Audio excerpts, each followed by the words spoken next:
ዛሬ እንግዲህ አዳዲስ ወሬዎች አሉ። ምን አይነት ወሬዎች ነው ያሉት? ሁላችን እንደተናገረን ትላንትናም ሁላችን ተናግረናል። ጠዋትም እኔ የተወሰነ ሰዓት ተናግሬዋለሁ፣ የተወሰነ ቪዲዮ ሰርቼዋለሁ። ምክንያቱም ምንድን ነው ካላችሁ ገነት እንዳጠፈችው ስህተት እንዳላት ሙሉ በሙሉ በገነት የተንጠነሰሰው ነገር ብዙ ሰዎችን እያመሰ እንዳለ ሁላችን አውቀነዋል።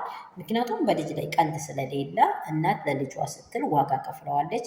ዋጋ የከፈለችው መታሰርም የሆነ መከሰስም የለባትም ብለን አውርተናል። ይሄ ነገር ደግሞ በጣም በትክክለኛ መንገድ እልባት እንዳገኘ እየተሰማ ነው ያለው። ሩታን መክሰስ አብርሃም ስንት ነገሩን ከዚህ በፊት አሳልፌ ነበረ። ልጄን ውስደብኝ አቆይተህብኝ አምጥታ እንደው ይሄን ሰዓት ያን ሰዓት ራሱ ሳልከስህ ነው የቀረውት ብላ ትላንትና ትክክለኛ የሆነ መስፈርት እየተናገረች ነበረ።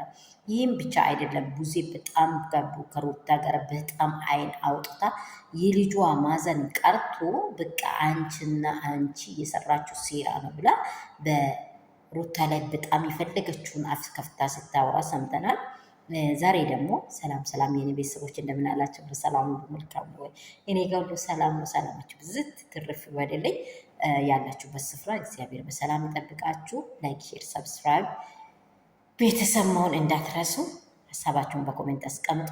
ለብዙ ሰዎች አድርሱ። ላይክ አድርጉ፣ ኮፒ ሊንክ አድርጉ። ቤተሰብ የሚሆን አብረን ደግሞ ከክፉ ነገር ሰዎችን ለመከላከል እንሮጥ ነው የሚለው። ሌላ ነገር ምንም የለም። ክፉን የሚያስፋፋውን ሰው አይሆንም ብለን መገደብና ትክክለኛ መንገድ ያለውን ነገር እያወራን የምንሰራበት ትክክለኛ ፔጅ ነው። ሌላ ነገር የለም። እኔ በማንኛውም ነገር ላይ አልገናኝም።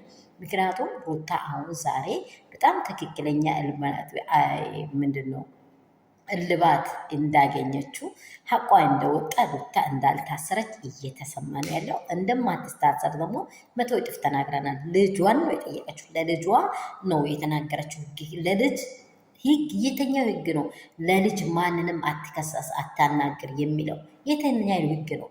እኛ ሀገራችን የምናውቀው ለልጅ ነው ቅድሚያ የሚሰጠው። ልጅ ማለት የአባቱንና የእናቱን ስጋ የሚበላ ነው። ልውሌ ደግሞ 6 እና 7 ወር የደረሰ ልጅ ነው እንጂ ራሱን ያወቀ አልበላም አልጠጣም የትም አልሄድም የሚል አይደለም። ይሄ ምንም ብሰጠው ቢበላ ጎትቶ ወስደው በሱ ላይ ደግሞ እናትየውን እንዲህ ማሰቃያት ሴራ አይደለም። አብርሃም ትላንትና ባል ዛሬ አውሬ የሆንከው ነገር በጣም አስመሳይነት አለ። ለልጅ እንኳን ምንም ሴንስ አልሰጣይም። ልጅ ጠፋ ብላ እንኳን ትንገር። አንቺ እንደዚህ የሆነሽ መጣሽ፣ ዶሮ አልጠፋሽም። ከአንተ የጠፋ ይመስለዋል? አንተ ራሱ ትመስላለህ። አንተ ዝም ብላይ ከማንም ጋር ስትታሽ አልጋ ላይ ኧረ በስመ አብ። እኔ ያንተን ነገር አላወራም። አንተም እግዚአብሔር ይፈውስ።